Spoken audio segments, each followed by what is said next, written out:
Good morning. Happy Sunday. Happy Sunday. It is Labor Day Sunday. It's Labor Day weekend. Yep. Yes. And we have been a little bit of a hiatus from posting videos for a couple weeks. We've had life we've had to deal with. And nothing bad. Just things that keeps us busy. Just busy. So we are, you know where we're going today? It's a surprise. Well, I'll give you a little hint. We're going to run from here to Tupelo about 2 hours. Elvis, oh my God. We're going to go to Tupelo, Mississippi, as you heard, the home of where Elvis was born. Probably check out his childhood home and whatnot. We're going to try to eat at a place called the Neon Pig. It's supposed to have the best smashburgers in America, according to whoever ranked them that. Don't really know. We're going to find out. And then we're going to hit the Natchez Trace Parkway and head down towards Starkville, Mississippi, and then make our way back up to the house in time to watch the Notre Dame football game tonight. Go Irish. I'm just along for the ride. As we said, go Irish. She doesn't jump on that wagon. No, I'm not a Irish fan. We'll see you down the road. Anything else to add? Nope. All right. See you in a bit.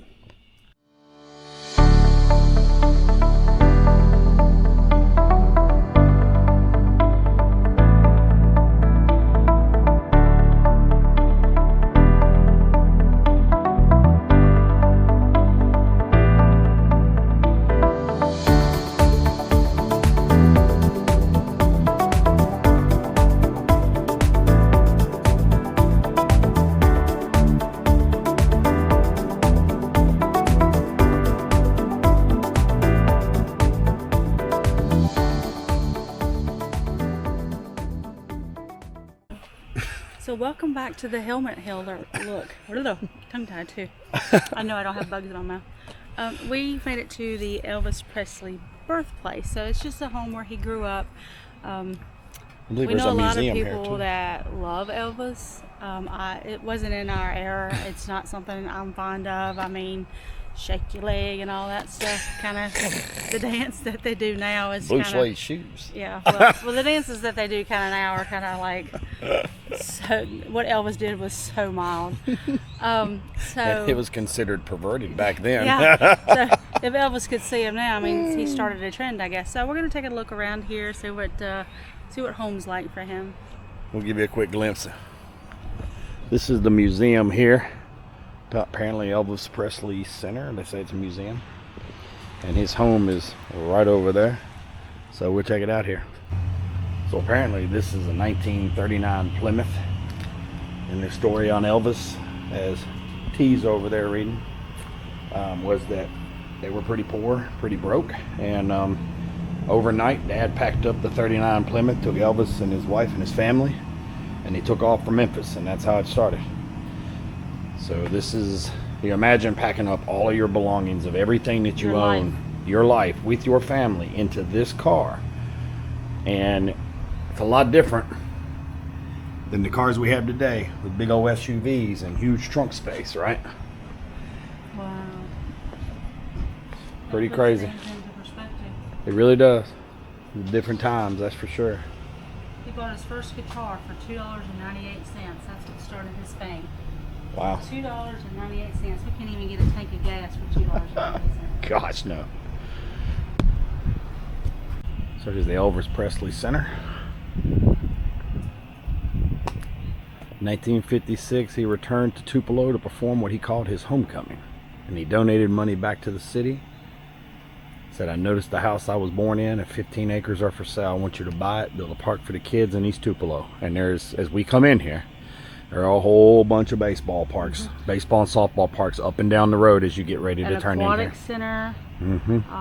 So they really listened and really built some nice facilities for softball, swimming, baseball, and there's even a veterans park over here.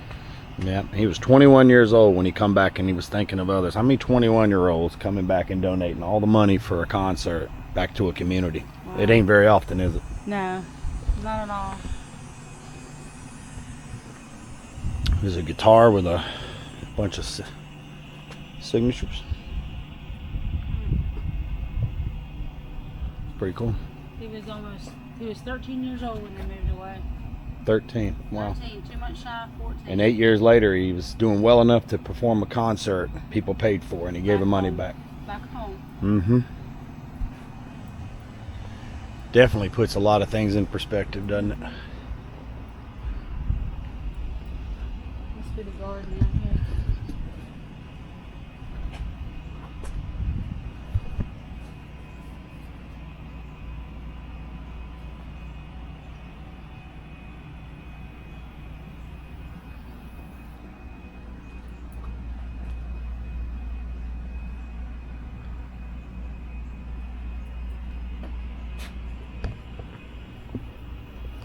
So it's interesting as we get started walking around here. You know, Elvis was really known for his hip shaking and vulgar moves back in the 50s and 60s. I believe. I'm not up to date on all him. But as you read really about the core of who he was, he really considered Tupelo home. He strived to come back and build a better place for the youth, because he was, I mean, literally the quote, dirt poor. He had everything in a car. He left not knowing, and he never forgot where his roots are. And I think that's something that the world needs to remember, is it doesn't really matter who you are and where you come from, but remember what made you, and always celebrate the life that you've been giving. And he really seemed to make a lot of impact for his community of Tupelo, for the youth, for children, for this town. And we're not really like in the middle of Tupelo. It's kind of rural, kind of out here. I mean, you pull up, there's nothing out here. So his life, and we're gonna get to see his home here in just a few minutes. But gives you kind of a new perspective if you really don't know, like me. I'll admit, he was just a hip slinging kind of guy that sang blue suede shoes, and there's a whole lot more to him that I find very interesting.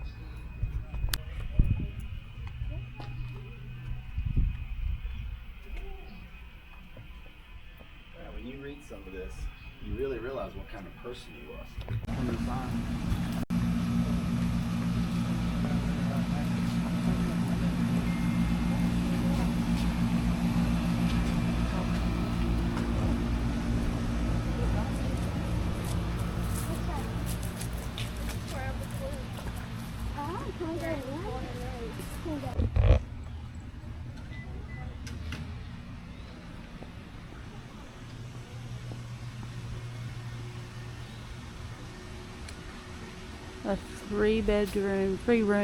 A three room home.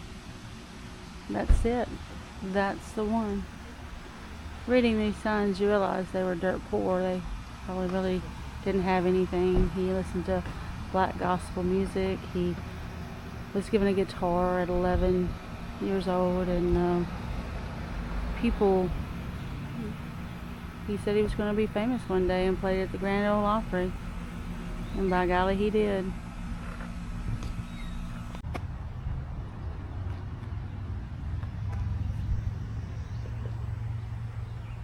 Okay, so this one was originally a block away on Adams Street. And the old church was moved across the street from Denver Road. 2008, they moved it officially to this site and restored it.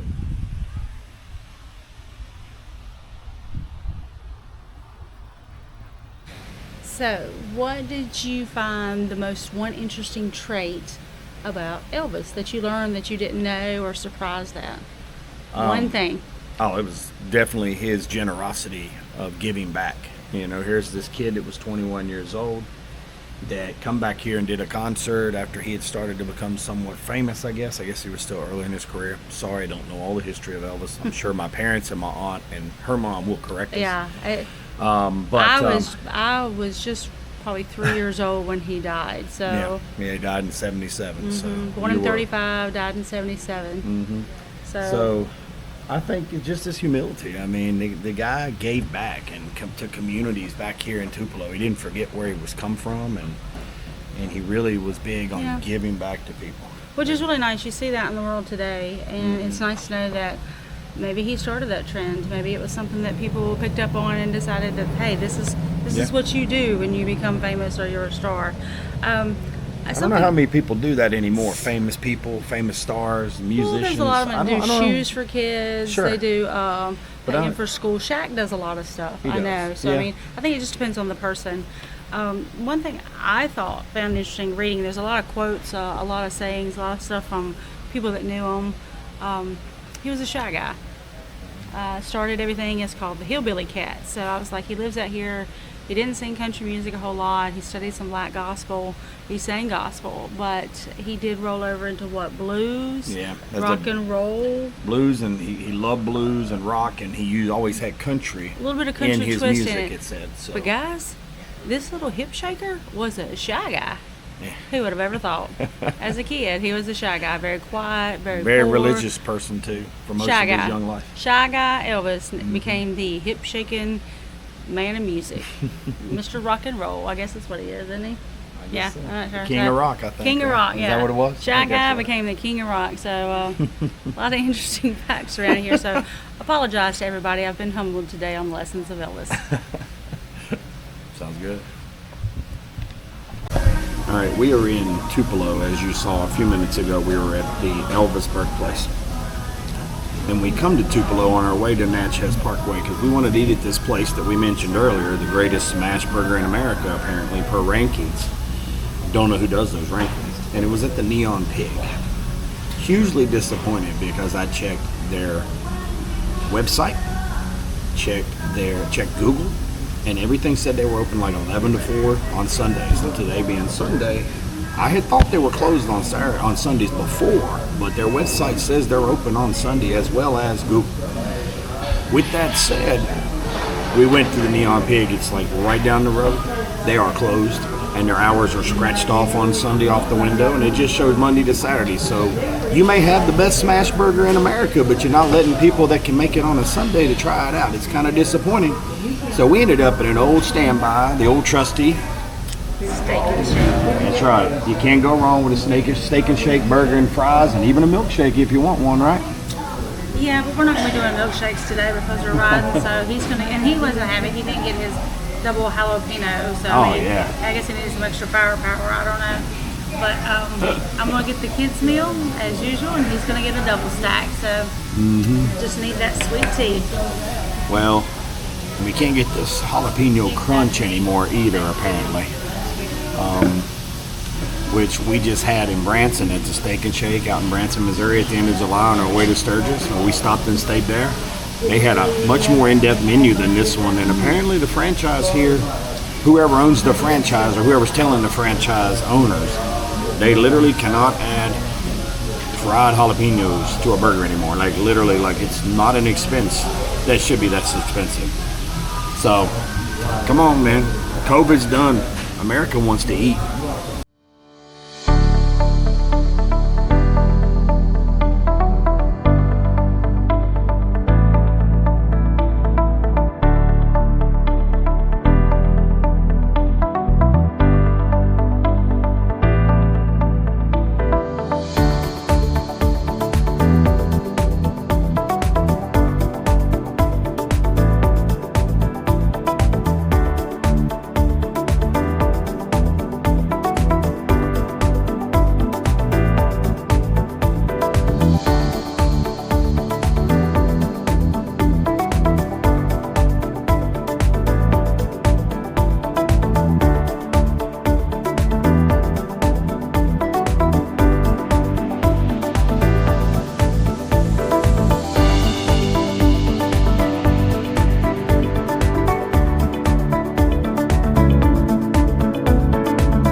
stopped in Matheson. We just rode the Natchez Trace Parkway. We'll give a little review of that when we get settled back at the house.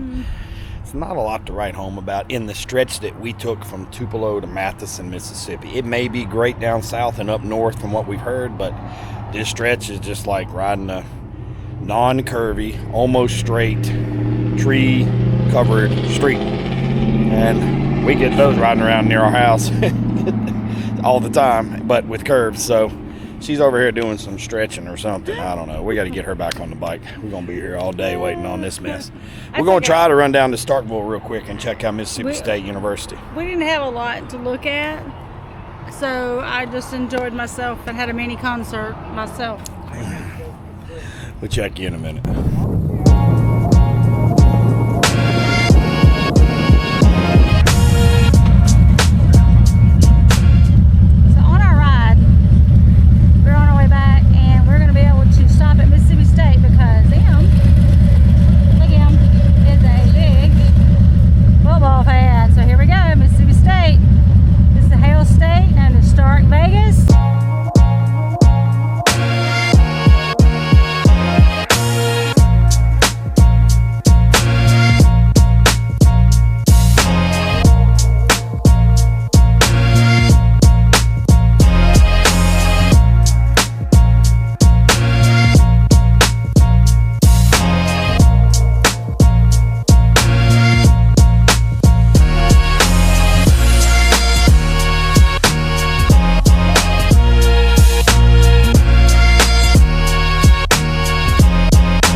State, Dudy Noble Field. They are a powerhouse in college baseball as well. Rafael Palmeiro played here, and so did Will Clark. A lot of prestige at this one place. And look, guys, it's open, so we get to go in. And you can tell they've made a lot of upgrades to the facility. Very nice complex.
Happy Labor Day. It's a holiday here for us. We don't have to work, thankfully. But anyway, it's the next day after our ride to Natchez Trace Parkway.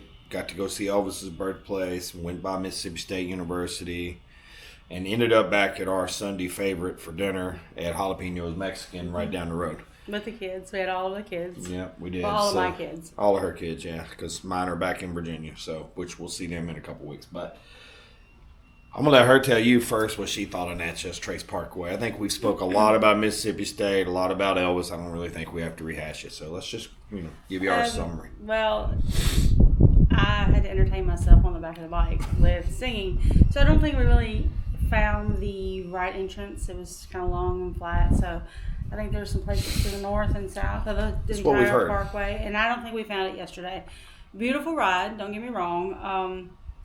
It's my kind of ride. 50 miles an hour is the max. Just lean back, relax, and ride. It's literally those, are you out for your Sunday drive? And yes, we were yesterday. So beautiful, just not as involved to keep you entertained with the road. It's trees in a straight line, pretty much. Yeah, and my summary of that is, as a motorcycle rider who grew up riding curves and mountains and being in similar environments as those tree-covered roads, the difference was there was no curves, and it's boring. I mean, quite honestly, that 50, 60-mile stretch that we rode in that area was quite boring for a motorcycle driver. For her, as she said, 50 miles an hour, just likes to cruise, sitting back and relaxing.